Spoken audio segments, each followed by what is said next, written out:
창세기 사건별 원어강에 오는 내게 베푸신 당신의 인자함을 크게 하시옵소서 라는 말씀 안에 사건을 가지고 함께 은혜를 나누겠습니다. 세상 만물 중 작은 씨앗 하나라도 열심히 자라고 열매를 맺어서 아무런 조건이나 대가도 받지 않고 우리의 편의를 위하여 무상으로 제공을 합니다. 그런데 인간들이 그런 자연법칙을 갈갈에 찢어놓고 말았습니다. 이제는 씨앗의 종자까지도 돈 주고 사지 않으면 씨앗을 뿌릴 수 없는 시대가 되고 말았습니다. 미물까지도 자기에게 주어진 하나님 은혜를 여럿이 나누어 가지려고 합니다. 아낌없이 베풀고 평생을 바치며 추후에는 자기 자신의 가족뿐만 아니라 뼈까지도 모두를 위해서 다 내어놓습니다. 다만 그 가운데서 사람만 그렇지 못합니다. 사람만 자기중심적이어서 자기만을 이유하고 자기 것만 챙기는, 그래서 만물 중에서 가장 악하고 가장 욕심이 많고 유일하게 하나님이 창조하신 법칙을 어기며 살아가기를 좋아하는 족속들입니다.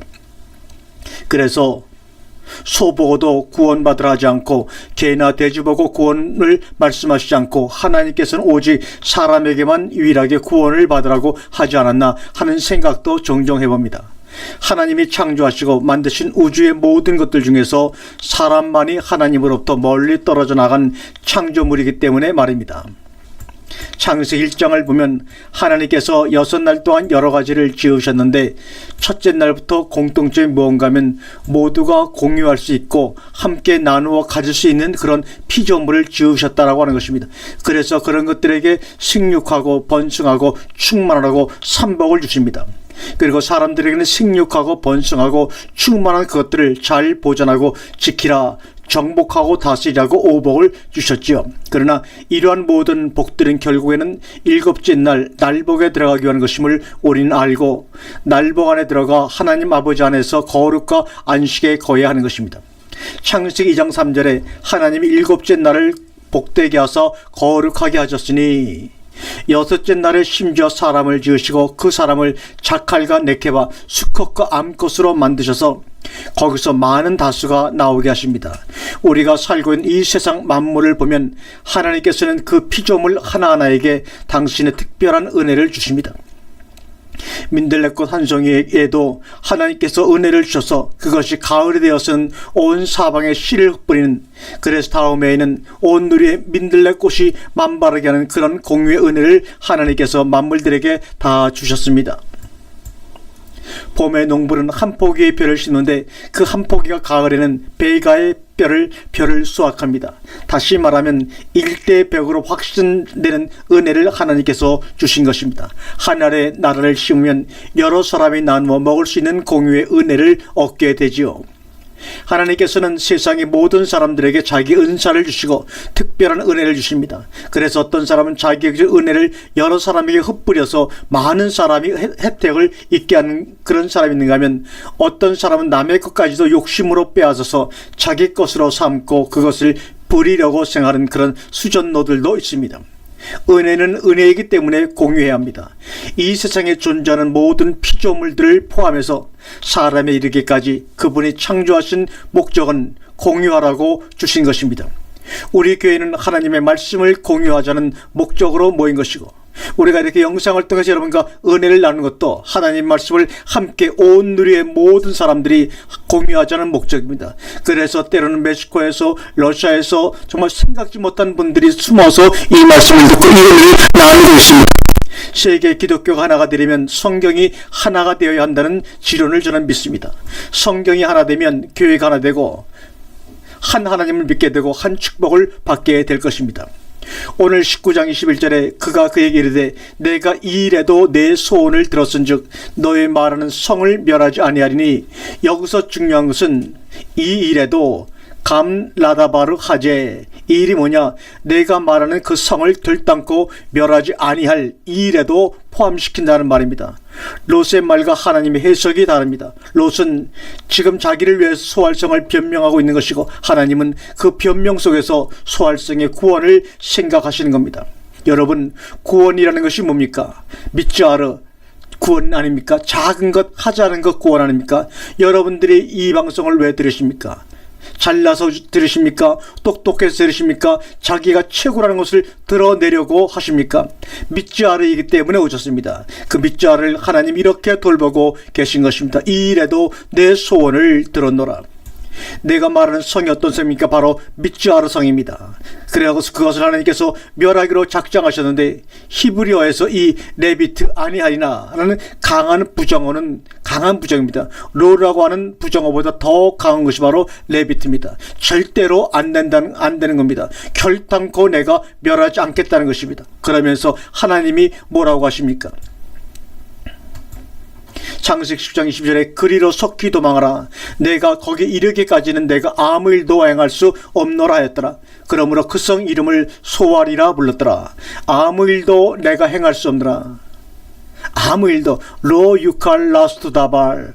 하나님에 비해서 이렇게 말할 수 있습니까? 이것이 하나님입니다. 아무 일도 할 수 없으신 분이 바로 하나님이십니다. 그런데 보시죠. 그러므로 알켄, 그 성 이름을 무엇이라고 불렀습니까? 소알이라고 불렀죠. 이 알켄이 어디에 붙는 알켄입니까? 거기에 이르기까지는 앞에 붙는 그러므로입니다. 언제까지 하나님은 소알입니까? 롯이 거기에 이르기까지는 하나님은 아무것도 하실 수 없는 소알의 하나님이십니다. 앞문장에서는 20절 내내 믿지아르를 썼습니다. 소알이라는 단어를 우리가 보면 믿지아르의 미가 믿지아르의 미가 빠져버리고 홀레마우, 요 가운데 홀레마우가 들어갑니다. 그래서 소알이 된 것입니다. 보잘것없고 작은 것이 소알이 된 것입니다. 그런데 어떤 단어에 홀레마우가 중간에 들어가면 그것은 대개가 분사형으로 바뀌죠. 그러면 분사형 소알의 의미가 뭐냐? 내가 거기 이르기까지는 나는 아무것도 할 수 없는 보잘것없는 믿지아르의 하나님이라는 겁니다. 그래서 소알의 하나님이신 것입니다. 이 말이 무슨 말이냐? 하나님은 내게 주어진 은혜를 공유하겠다고 하실 때는 어떤 경우에도 하나님은 스톱하십니다. 우리는 그 비법을 알아야 합니다. 여러분, 아이들에게 가장 좋은 선물이 무엇이라고 생각하십니까? 빵이요? 옷이요? 대학이요? 상속이요? 아닙니다. 그것보다도 첫째는 저를 낳아주시고 사랑해주시는 엄마입니다. 여러분에게 가장 중요한 것은 겉으로 주어지는 복이 아니라 나의 모든 것을 아시고 들어주시는 하나님의 존재가 가장 소중한 줄을 알아야 합니다. 그분이 없으면 우리는 아무것도 아닙니다. 여러분, 우리가 믿지아르처럼 보잘것없어 보이지만 죄송한 표현이고 인간적인 생각이지만 우리는 하나님을 좌지우지할 수 있는 능력이 우리에게 있습니다. 우리에게 주어진 큰 은혜와 권세를 남은 생에 제대로 공유할 수 있는 성도들이 되시기를 바랍니다. 그 땅 외에는 해가 돋았고 롯은 소알에 들어갔더라. 하셴 메시아차 알 하레치 웨럿 바 초아라. 이 본문은 그야말로 기가 막힌 구절입니다. 문장이 두 개로 나누어져 있죠. 하쉐메시아차 알 하레츠와 웨털바 초아로 두 개로 나누어져 있습니다. 이것을 히브리어에서 병치 문장이라고 합니다. 비슷한 문장을 두 개로 나누어 놓으면서 비교할 때 병치 문장을 사용합니다. 그러면서 저자가 하고자 하는 말합니다. 첫 단어가 해가 나왔죠. 해. 그런데 두 뒷문장의 첫 단어는 롯이 나옵니다. 두 번째 단어가 앞에는 동사로 돋았더라고 나오죠. 그런데 뒤에는 들어갔더라입니다. 세 번째 단어는 그 땅에입니다. 소돔성, 고모라성, 멸망해가는 성 그 땅 위에. 그런데 앞에는 소알입니다. 자, 이제 이렇게 설명해 놓고 한번 보시겠습니다. 이 성의 이름을 믿지아르라고 지어했죠. 그런데 소알로 바꾸면서 끝에 가서 방향표시 해가 붙었습니다. 롯이 소알로 들어갈 때, 소알을 향하여 들어갈 때, 롯이 소알 안으로 들어갈 때 그런 말인데, 이 소알은 이제부터 무슨 소알입니까?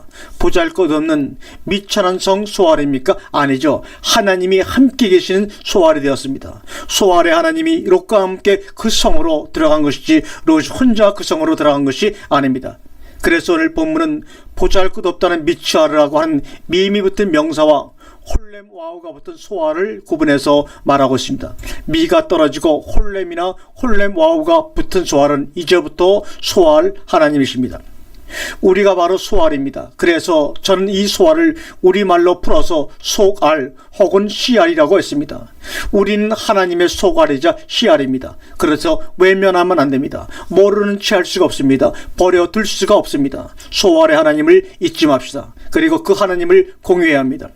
우리는 예수 그리스도라는 분으로 말미암아 두 가지 은총을 받았습니다. 하나는 그의 피로 제사함을 받아 과거 청산을 하게 되었고, 또 하나는 그의 씨 말씀으로 우리도 그분같이 하나님의 자녀들이 됩니다. 그래서 그리스도로 말미암아 미래 완성이 이루어집니다. 그런데 이 두 가지 다 피상적인 믿음이면 안 됩니다. 그 피가 실제로 내 죄를 씻어야 합니다.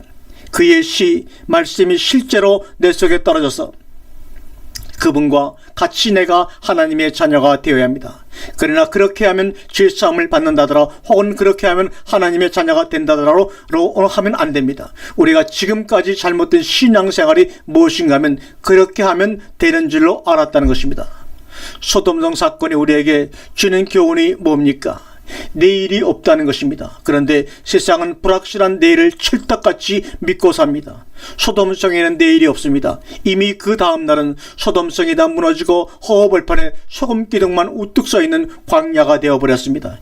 지금의 이 화려하고 찬란함에 여러분 도취하면 안 됩니다. 그것은 언젠가는 어디론가 다 가버리고 황량한 벌판이 될 것입니다. 아멘.